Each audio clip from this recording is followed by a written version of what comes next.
ভারতের প্রতি তার ভালোবাসা রয়েছে দীর্ঘদিন ধরেই। বিভিন্ন সময়ে সে কথা বলেওছেন। হিন্দি গানের সঙ্গে রিল পোস্ট করতেও দেখা যায় তাকে। সেই ডেভিড ওয়ার্নার এবার অদ্ভুত একটি তথ্য প্রকাশ্যে আনলেন। জানালেন ভারতের আধার কার্ড পেয়ে গিয়েছেন তিনি। এবার অপেক্ষায় রয়েছেন ভোটার কার্ড পাওয়ার। আরসিবির বিরুদ্ধে ঘরের মাঠে খেলতে নামবে দিল্লি, তার আগে সমাজ মাধ্যমে একটি ভিডিও পোস্ট করেছে তারা।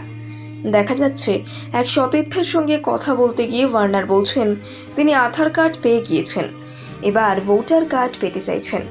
সতীর্থ বিশ্বাসই করতে পারছিলেন না। এমন সময় ওয়ার্নার এবং সতীর্থের ফোন হাতিয়ে নেন এবং পিছনে লুকিয়ে থাকা দলের আর এক সদস্য তিনি অন্যত্র লুকিয়ে পড়েন। তাকে খুঁজে পেতে অন্য পন্থা নেন ওয়ার্নার। একটি জনপ্রিয় পাঞ্জাবি গান গেয়ে ওঠেন। গলা মেলাতে গিয়ে লুকিয়ে থাকা সেই সদস্য বেরিয়ে আসেন এবং ওয়ার্নারের হাতে নাতে ধরা পড়ে যান। পুরো ভিডিও এবং সংলাপই করা হয়েছে মজার ছলে। অতীতে ওয়ার্নার বলেছিলেন, ভারতে আমার কোনো বাড়ি নেই, কিছু কিছু জায়গায় খুঁজেছি, অবশ্য অনেকেই আমায় জিজ্ঞাসা করে এদেশে বাড়ি আছে কিনা।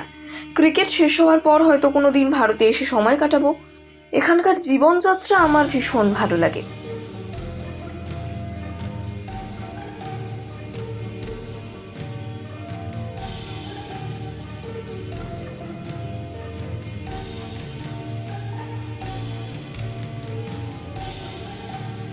ভারতের প্রতি তার ভালোবাসা রয়েছে দীর্ঘদিন ধরেই।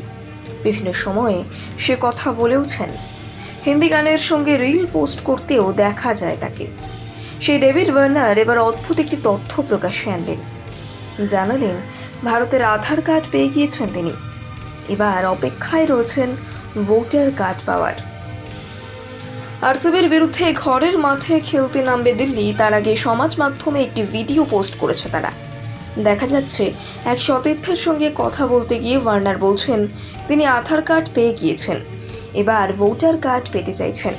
সতীর্থ বিশ্বাসই করতে পারছিলেন না।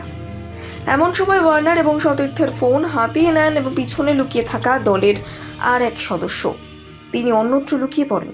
তাকে খুঁজে পেতে অন্য পন্থা নেন ওয়ার্নার। একটি জনপ্রিয় পাঞ্জাবি গান গেয়ে ওঠেন। গলা মেলাতে গিয়ে লুকিয়ে থাকা সেই সদস্য বেরিয়ে আসেন এবং ওয়ার্নারের হাতে নাতে ধরা পড়ে যান। পুরো ভিডিও এবং সংলাপই করা হয়েছে মজার ছলে।